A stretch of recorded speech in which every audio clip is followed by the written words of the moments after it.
Imagine que você está escalando uma montanha nevada. A temperatura está em torno de menos 20 graus Fahrenheit e continua caindo. O ar aqui no alto é rarefeito, então o oxigênio é um luxo. Respirar é uma luta e o reflexo severo do sol na neve branca está literalmente te cegando. Suas pernas doem pela escalada já suportada e sua mente pela que ainda está por vir. Cada passo que você dá afunda até o joelho, tornando mais difícil colocar um pé na frente do outro. Você chegará ao topo ou vai desabar no conforto mortal da neve. E não esqueça, você pagou dezenas de milhares de dólares voluntariamente para estar aqui, buscando o prêmio de conquistar a montanha que tirou mais vidas que o Everest. Esta é a subida de uma das montanhas mais mortais do mundo, K2. Ela é chamada de Montanha Selvagem por uma boa razão. Para chegar aqui, você tem economizado para equipamentos caros, sem mencionar um guia experiente que realmente sabe como levá-lo ao topo vivo e trazê-lo de volta. Contudo, o custo é a última coisa em sua mente agora, pois você está muito além da zona da morte, se dirigindo para o trecho mais mortal da caminhada. Isso é conhecido como o gargalo, e muitos morreram exatamente neste ponto, incluindo alguns dos alpinistas desta lista. O gargalo está a uma altitude de 8.030 e 1,4 metros, o que significa que você ainda tem cerca de 548 metros para chegar ao cume, de 8,6 metros. O que o torna tão mortal? Descubra enquanto subimos a Montanha Selvagem. Se você não conhece o K2, é o segundo pico mais alto do mundo, superado apenas pelo poderoso Everest. No entanto, o K2 é realmente considerado mais mortal do que seu irmão maior, e os alpinistas o consideram muito mais desafiador. Everest tem uma média de 6,5 mortes por 100 cúpulas bem-sucedidas, enquanto o K2 tem 14 mortes por 100 cúpulas. Isso se deve ao clima imprevisível, constantes quedas de rochas e sessões de escalada difíceis, sem mencionar a infame zona de gargalo. Estima-se que 700 pessoas tenham alcançado o pico, com a montanha reivindicando a vida de 96 bravos alpinistas. Em escaladas difíceis, existe uma regra tácita. Não importa o que aconteça, você só salva a si mesmo.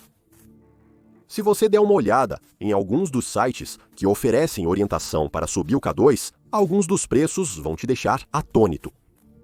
Para um pacote padrão, o custo é de $35 mil, incluindo suprimentos como comida de alta altitude, combustível, tendas, além de 3 garrafas de oxigênio que podem salvar sua vida e 1 a 2 garrafas para o Sherpa, que vai ajudar a carregar seu equipamento até o topo. Se você tem mais dinheiro para gastar e quer aumentar suas chances de sucesso, pode optar por pacotes maiores que custam mais de $50 mil. Isso lhe dará 10 garrafas de oxigênio e 2 Sherpas, além de tudo a mais. Lembre-se, esses preços não incluem o equipamento caro necessário para a jornada. Você precisará de um traje térmico especializado, luvas, rastreadores, sistema de posicionamento global, crampons, óculos de proteção e rádios bidirecionais por precaução. Isso custará entre $5 e $10 mil, dependendo da qualidade do equipamento adquirido. Porém, independente do quanto você gaste, sua sobrevivência não é assegurada. Se você acontecer de morrer perto do cume, é provável que seu corpo fique preso em um túmulo congelado para sempre e nunca consiga descer para um enterro adequado. Uma operação de resgate ou recuperação de um corpo é muito arriscada e frequentemente resulta em mais mortes. Lá em cima, no frio selvagem das montanhas, é realmente a sobrevivência do mais apto. E foi exatamente isso que foi capturado em câmera no caso de Mohamed Hassan, um carregador que ficou preso em uma situação horrível bem no gargalo, a parte mais dura do cume do K2. Sua morte no dia 27 de julho de 2023 causou controvérsia em todo o mundo da escalada, e marcou um ponto de virada para como as pessoas lidam com essas situações. Muhammad era um carregador que trabalhava para a Lila Peak Expeditions, uma empresa baseada no Paquistão, que se especializa em tours na Cordilheira Karakoram, onde o K2 está situado, sobre o que torna o gargalo tão perigoso em qualquer montanha. Ao atingir 26 mil pés, entra-se na zona da morte. Acima deste ponto, o ar se torna muito rarefeito para respirar e os pulmões têm que trabalhar em dobro para oxigenar o sangue. A doença de altitude severa começa a se instalar e, sem o oxigênio necessário, ocorre um colapso por exaustão. O gargalo do K2 fica a 26.400 pés. Neste ponto, seu corpo ainda estará se adaptando à parte mais desafiadora da jornada montanha acima. Piorando a situação, esta seção possui um desfiladeiro íngreme, com geleiras de gelo suspensas acima. Isso significa que é propenso a avalanches e quedas de gelo que podem tornar uma situação difícil em fatal. Neste dia, isso se provaria especialmente mortal. Por volta das 2h30 da manhã, uma longa fila de alpinistas estava passando pelo gargalo. Eles estavam na reta final, então muitos estavam se esforçando na esperança de bater um recorde.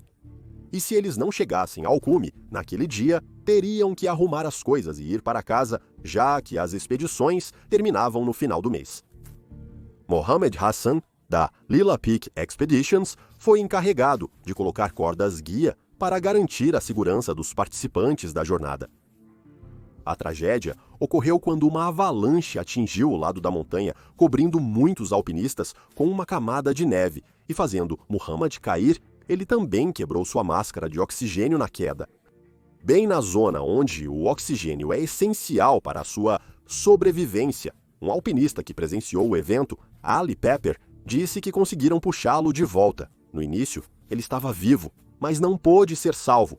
Então, todos tiveram que passar por cima dele para seguir em direção ao cume. Para respeitar essa situação horrível e honrar Muhammad, eu desfoquei sua imagem, mas no clipe gravado do evento, você pode ver Muhammad deitado no caminho, implorando por ajuda a outros alpinistas, incapaz de se mover devido aos efeitos da hipotermia e da falta de oxigênio. No entanto, ninguém parou, pois muitos alpinistas estavam focados em bater um recorde para alcançar o cume. Imagens de drone mostram que Muhammad se moveu por 3 horas esperando por ajuda. A ajuda de que ele precisava nunca chegou. Antes do acidente, Sherpas da equipe de fixação de cordas pediram várias vezes para ele voltar, pois seu equipamento e roupas não eram adequados para as temperaturas congelantes, mas ele recusou e seguiu os outros alpinistas. Sherpas e carregadores arriscam suas vidas para que clientes ricos atinjam o cume de montanhas como K2 e Everest, mas não recebem o que merecem.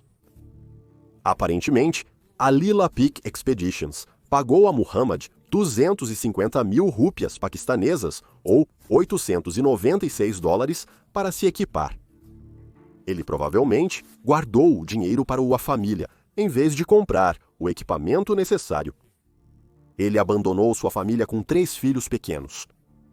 Mais de 50 alpinistas passaram por ele, ainda vivo e pedindo ajuda, mas não tentaram resgatá-lo. Nessas situações é quase impossível ajudar. Mas se estivesse presente, como teria agido?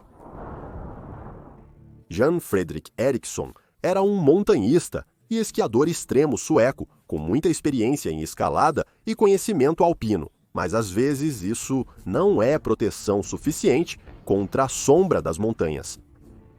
Eriksson cresceu na cidade sueca do norte de Umeå, mas passou muito do seu tempo nos Alpes franceses, na cidade de Chamonix. No verão de 2003, ele escalou e esquiou no pico Ismail Somoni, no Tajiquistão, que tem uma altura impressionante de 24.590 pés. No ano seguinte, em 2004, ele se tornou o primeiro sueco a esquiar todo o caminho desde o cume central do Shishapangma, de 26.335 pés, no Tibete. Esquiar a 8.000 metros exige nervos de aço, mas Ericsson queria superar todos os limites. E esquiar era sua paixão.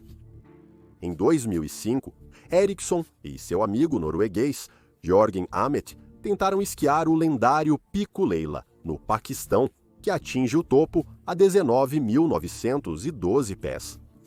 No entanto, condições severas os forçaram a desistir a apenas algumas centenas de pés do pico. Mesmo assim, foram os primeiros a esquiar descendo a montanha.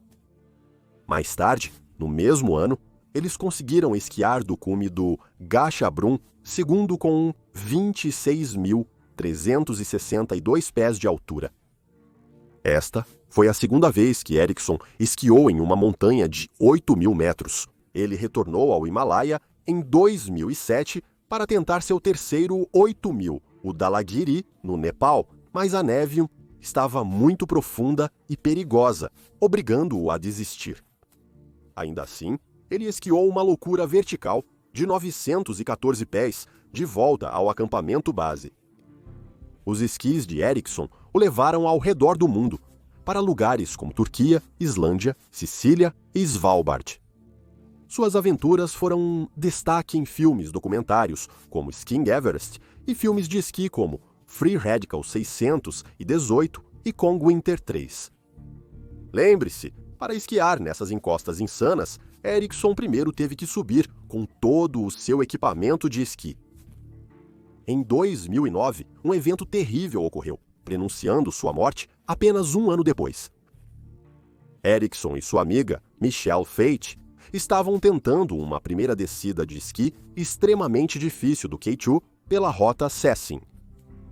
Após uma noite no acampamento 2, a dupla iniciou sua descida radical de esqui pela montanha selvagem. Tudo corria conforme o planejado, quando, a cerca de 21.000 pés, os esquis de Michelle Fate deslizaram no gelo e colidiram com rochas, lançando-o sobre a base da montanha. Ericsson assistiu seu amigo cair de uma altura de 3.280 pés, sem chances de sobreviver.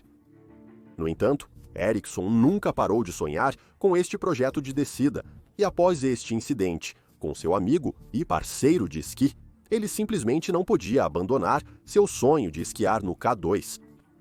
Ele estava ignorando os sinais do universo para desistir do seu sonho? Na manhã de 6 de agosto de 2010, Galinda Coulson Bruno se juntou a Ericsson e Trey Cook, determinados a alcançar o cume da K2 e serem os primeiros a esquiá-la. Ao longo da semana, os alpinistas desviaram de rochas do tamanho de bolas de boliche deslocadas pelo degelo que desciam a montanha. Ao chegarem ao acampamento 4, os alpinistas dormiam com capacetes, mas Ericsson estava determinado. O grupo deixou o acampamento 4 perto da marca de 26.246 pés às 1h30 da manhã. Nevava levemente, com visibilidade de 300 pés, ventos fortes e temperatura de 5 graus Fahrenheit. Felizmente, a previsão era de melhora do tempo, então eles seguiram em frente. Entre 6h30 e 7 da manhã, logo abaixo do notório gargalo, Cook teve que voltar, suas mãos ainda se recuperando de uma geada sofrida ao estabelecer o acampamento 3 semanas antes. Ericsson e o austríaco Kaltenbrunner continuaram subindo inabaláveis através do gargalo. No gargalo, Ericsson precisou colocar um piton, uma estaca cravada no gelo para suporte. Mas neste exato momento, outra rocha se soltou do derretimento da neve e rolou em sua direção. E essa era uma que ele não poderia evitar. A rocha o atingiu com força, derrubando-o completamente da montanha. Em um instante horrível, ele despencou 1.000 metros até a morte, enquanto Kaltenbrunner assistia horrorizado. Ela não completou a subida e voltou imediatamente. Uma vez, no acampamento base com seu marido, Ralph, os Kaltenbrunners só puderam recontar aqueles trágicos momentos finais no alto do K2. Jan Fredrik Ericsson não conseguia abandonar seu sonho, tanto que quando caiu no início do gargalo do K2, ainda tinha seus esquis presos à sua mochila. Tadeusz Piotrowski, um alpinista, testemunhou a morte de 2 parceiros de escalada, mas persistiu na atividade até que teve um fim semelhante. A rota responsável por sua morte é tão perigosa que apenas uma outra equipe já tentou repeti-la. Sua história começou na década de 60, quando um jovem Piotrowski pisou nas montanhas Tatra da Polônia. Sua paixão pelo montanhismo se acendeu enquanto estudava na Universidade de Tecnologia de Szczecin. Ele mal sabia, então, que sua paixão o levaria a se tornar um dos montanhistas mais celebrados da Polônia, renomado globalmente como um especialista em escalada de inverno. Ele foi um pioneiro no montanhismo, sendo o primeiro a tentar várias rotas em suas escaladas. Algumas de suas escaladas de inverno notáveis incluem Trollhättan, na Noruega, Noshak, no Afeganistão, Terekmir, no Paquistão, Rakaposh, no Paquistão, Distagulsar, no Paquistão e Api, no Nepal. Ele até chegou ao cume da montanha que tiraria sua vida, K2, durante o verão de 1986. É claro que Piotrowski era um profissional experiente, mas a montanha selvagem não se importa de onde você vem ou como a vida te endureceu. Seu primeiro encontro com a morte foi em 1974. Piotrowski e seu parceiro Stanisław Lutalo tentavam alcançar o cume do Lodz, a quarta montanha mais alta do mundo, no Nepal. Stanisław era cinegrafista e câmera. Em 17 de dezembro de 1974, Stanisław acompanhou a expedição polaco-himalaia, incluindo Piotrowski, para documentar o evento. Ele se juntou à expedição mesmo sem muita experiência em montanhismo. Essa inexperiência provavelmente causou sua morte. Enquanto a equipe descia do acampamento 3, Stanislaus sofreu uma queda fatal em uma fenda do glaciar Khumbu. Ele tinha apenas 29 anos de idade. Seu corpo não pôde ser resgatado, sendo eternizado nas profundezas da montanha Lhotse. O próximo encontro de Piotrowski com o destino ocorreu em 1983, enquanto ele liderava o Kossal, a escalada de inverno do Api no Himalaia. Ele estava com seu parceiro de escalada, Andrzej Bielun. A dupla alcançou o topo da montanha, mas se separou. Os detalhes exatos de sua morte não são claros, mas parece que Andrzej se perdeu. Ele nunca foi encontrado e presume-se que morreu perto do topo da montanha. Essas duas mortes não foram suficientes para parar a natureza pioneira de Piotrowski, e infelizmente sua própria morte ocorreu em 10 de julho de 1986. 2 dias antes, Piotrowski e seu parceiro de escalada, Jerzy Kukuczka, completaram a primeira subida da face sul do K2, também conhecido como a linha polonesa. É uma rota extremamente difícil, com os perigos de avalanches e seracs, que são colunas de gelo glacial que podem ceder a qualquer momento. Reinhold Messner, um italiano que foi o primeiro a fazer uma subida solo do Everest e o primeiro a subir sem oxigênio suplementar, disse que essa rota era suicida. Foi durante a descida dessa escalada que a tragédia atingiu Piotrowski. Após 2 paradas exaustivas sem comida ou água, a dupla continuou a descer pelo espigão Abruzzi. De acordo com relatórios, Piotrowski perdeu seus crampons, um equipamento vital para atravessar esses desertos congelados. Por volta dos 25.900 pés, ele de repente perdeu o equilíbrio no terreno gelado e caiu até a morte. Para tornar essa história ainda mais trágica, em 24 de outubro de 1989, seu parceiro de escalada naquele dia, Kukuczka, também perdeu a vida ao tentar escalar a face sul inexplorada de Lhotse, no Nepal. A corda de segunda mão que ele estava usando, comprada de um mercado de segunda mão, falhou enquanto ele caía e despencava 2.000 metros. Seu corpo nunca foi recuperado. As próximas 3 histórias incluem um fatal desenrolar de eventos que resultou na morte de mais de uma pessoa. A seguir, temos Juan Pablo Moore, John Snorri Sigurjansen e Mohamed Ali Sadipara. Todos eram alpinistas experientes com muitas conquistas em seus nomes. Em 2017, Juan Moore foi um dos primeiros chilenos a escalar o Annapurna. o 10º pico mais alto do Himalaia, com uma altitude de 26.545 pés.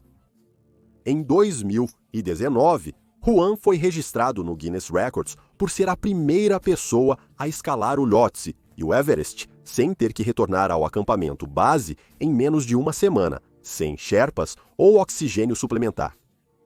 No ano de sua morte, ele também teve um encontro com a morte. Em 17 de janeiro de 2021, Juan e o colega alpinista Serge Mingotti estavam descendo o K2 no inverno sem o uso de oxigênio quando Serge sofreu uma grande queda. Ele morreu logo após ser encontrado por uma equipe médica e outros alpinistas.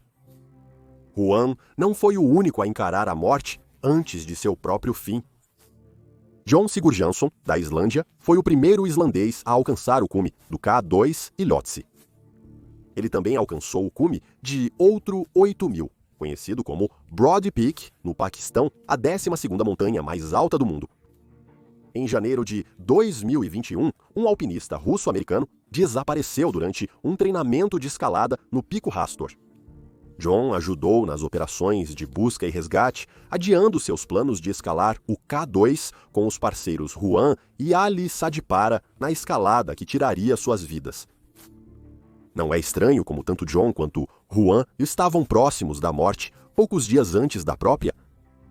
Ali Sadipara é outro montanhista talentoso que integrava a equipe. Em 2016, o alpinista do Paquistão fez parte de uma equipe que fez história com a primeira subida de inverno do Nanga Parbat. Ao final de sua carreira, Sadipara havia conquistado 8 montanhas de 8.000 metros, uma façanha impressionante, ainda mais surpreendente por escalar com sucesso 4 desses picos dentro de um único ano. Em fevereiro de 2021, Sadipara, ao lado de seu filho Sajid, de 21 anos, juntou-se a John Sigurjonsson e Juan Pablo Moore para uma subida de inverno do K2. Sajid já havia escalado o K2, então ele não era estranho ao ambiente severo. Na noite de 4 de fevereiro de 2021, a equipe deixou o acampamento mais alto para iniciar a última jornada montanha acima que fariam. Quando a equipe chegou na parte mais estreita do K2, uma falha no equipamento de Sajid provavelmente salvou sua vida. O regulador de oxigênio falhou, então ele teve que retornar ao acampamento. Juan Sarpara e John continuaram em seu caminho perigoso. Na noite de 5 de fevereiro, a equipe não retornou da subida, como esperado, e foi relatada como desaparecida. Não está claro exatamente o que aconteceu e se eles alcançaram o cume, mas o que se pode deduzir é que eles estavam descendo a montanha quando não puderam mais continuar. 2 helicópteros do exército do Paquistão foram mobilizados para ajudar nas buscas e resgate, mas não encontraram ninguém, morto ou vivo. 5 meses após sua morte, uma equipe Sherpa da Madison Mountaineering descobriu seus corpos ao fixar cordas acima do acampamento. Segundo informações da equipe, Juan desceu abaixo do gargalo e esperava pelos outros, que nunca chegaram. John, por outro lado, ficou preso em sua própria corda guia, provavelmente sem perceber enquanto lutava para descer a montanha. O corpo de Sadipara foi localizado próximo a ele. Esses montanhistas habilidosos parecem ter sido vítimas do frio rigoroso de um inverno no K2 e não conseguiam mais se mover devido ao esgotamento total. O filho de Sadipara, Sajid, recuperou os 3 corpos e deu a esses bravos homens os enterros que eles mereciam.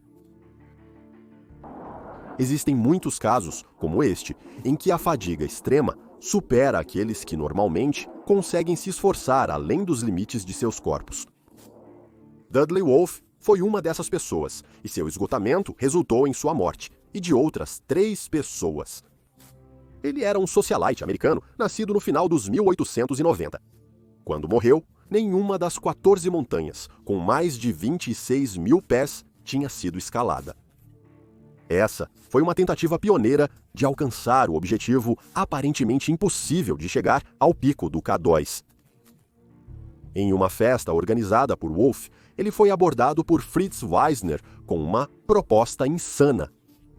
o alpinista germano-americano buscava escalar o K2 e procurava por alpinistas abastados que pudessem ajudar a financiar tal expedição. Wolf ficou imediatamente fascinado pela ideia, mesmo sem experiência em escalar grandes montanhas. Assim, a dupla montou uma equipe e foi para a Montanha Selvagem na expedição americana Karakoram, de 1939 para o K2. Ao chegarem à montanha, Wolf ficou desapontado que Wiesner não trouxe rádios bidirecionais, mas seguiram em frente. Todos começaram fortes, mas o Wolf logo recebeu críticas dos outros alpinistas por ser consideravelmente mais lento. No entanto, Wiesner favoreceu Wolf, pois ele não reclamava e mantinha sua resistência. Wolf escalou a montanha mais alto do que qualquer outro alpinista americano. No acampamento, a 7.771,8 metros, ninguém tinha oxigênio engarrafado e Wolf não conseguia mais subir. Wiesner e Pasang Dawa Lama, um homem considerado o maior alpinista Sherpa do século XX, decidiram continuar até o cume e voltar para buscar Wolf. Wolf esperou por incríveis 7 dias no frio intenso para que a dupla retornasse. Infelizmente, eles não alcançaram o cume. Wiesner e Pasang retornaram a Wolf e desceram ao acampamento 7. No entanto, Wolf não conseguia mais se esforçar. Os 7 dias à espera do seu grupo cobraram-lhe um preço enorme. Seus companheiros desceram para cada acampamento buscando equipamentos ou alguém para ajudar no resgate. Porém, tudo fora retirado. Por fim, chegaram ao acampamento base. Wolf esperou mais uma semana em condições terríveis. Sua sobrevivência por tanto tempo é um testemunho de uma resistência inacreditável. Em 29 de julho, 3 Sherpas tentaram um resgate. Eles alcançaram Wolf, que estava em estado mental delirante devido à hipotermia. Ele se negou a descer e pediu que voltassem no dia seguinte. Alguns dias depois, os 3 Sherpas tentaram outro resgate. No entanto, eles foram pegos no abraço fatal da montanha K2 durante a subida, nunca mais sendo vistos novamente. Nesse momento, Wolf havia passado 38 dias acima de 22 mil pés, sendo 16 sem oxigênio suplementar. Estima-se que ele faleceu em 30 de julho de 1939. Apenas em 2002 que vestígios de Dudley Wolf foram encontrados. Restos esqueléticos, equipamentos antigos de montanhismo, uma luva de couro marcada com Wolf e um prato de jantar antigo foram encontrados no glaciar Godwin Austen, ao pé do K2. Usando o prato de jantar, uma placa foi feita no Memorial Gilkey próximo, contendo os nomes de outros 52 alpinistas. Algumas pessoas não estão prontas para a difícil jornada até o K2. Às vezes ocorre uma reviravolta de eventos que só piora à medida que tudo se desenrola. Foi o que aconteceu durante o desastre do K2 em 2008, onde 11 alpinistas perderam suas vidas e outros 3 ficaram gravemente feridos. A terrível sequência de eventos foi considerada o pior desastre na história do K2. Muitos detalhes do que deu errado foram perdidos com os alpinistas, mas a história foi montada posteriormente. O melhor período para escalar o K2 é entre junho e agosto. No entanto, em julho de 2008, condições climáticas severas proibiram qualquer grupo de tentar um cume da Montanha Selvagem. À medida que o final de julho se aproximava, 10 equipes aguardavam ansiosamente que a Mãe Natureza acalmasse sua fúria. Finalmente, em 1º de agosto, o clima melhorou e equipes se reuniram no acampamento 4 para iniciar a subida. Isso incluía grupos de montanhismo vindos da França, Irlanda, Coreia do Sul, Nepal, Noruega, Paquistão e Sérvia, bem como um grupo de seus respectivos Sherpas. Todos concordaram em colaborar na difícil subida. As complicações surgiram quando Shahin Baig, um carregador experiente em alta altitude, começou a sofrer de sintomas debilitantes de doença de altitude. Ele voltou ao acampamento, mas os outros carregadores e Sherpas ficaram desorientados, pois o mais habilidoso deles estava ausente. cordas cruciais foram esquecidas e algumas posicionadas muito abaixo na encosta. Então, as equipes acabaram ficando sem corda logo acima da zona de morte do K2, bem no gargalo. Isso gerou atrasos inesperados. Então, ocorreu a primeira de muitas mortes. Durante a perigosa jornada pelo gargalo, o alpinista sérvio Drain Mandic tentou ultrapassar o montanhista norueguês Cecil Skog. Ao fazer isso, ele se desprendeu da corda enquanto ajustava seu suporte de oxigênio. Tragicamente, Mandic perdeu o equilíbrio, causando uma colisão com Skog.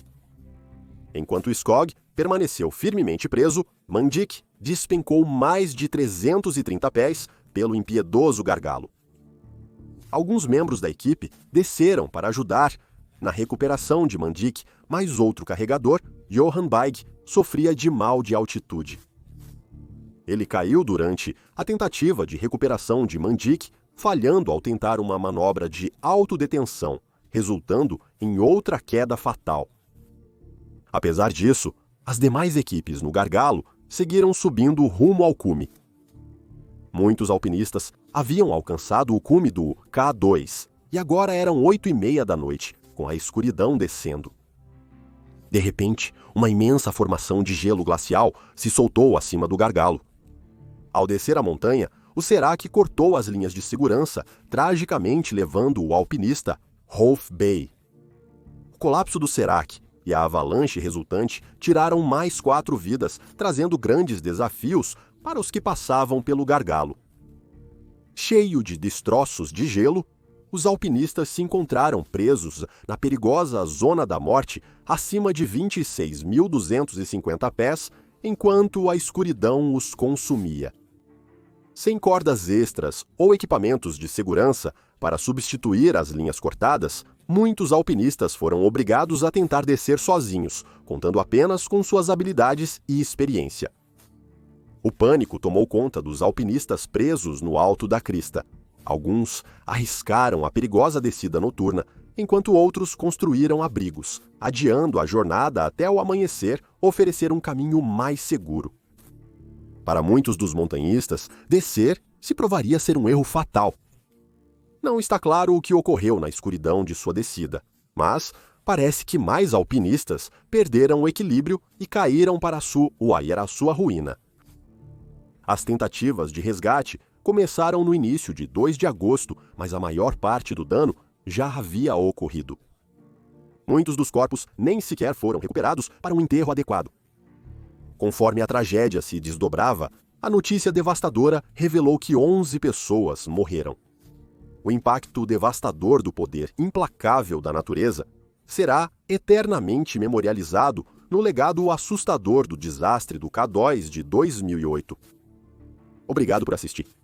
Deixe seu comentário abaixo. Até o próximo vídeo.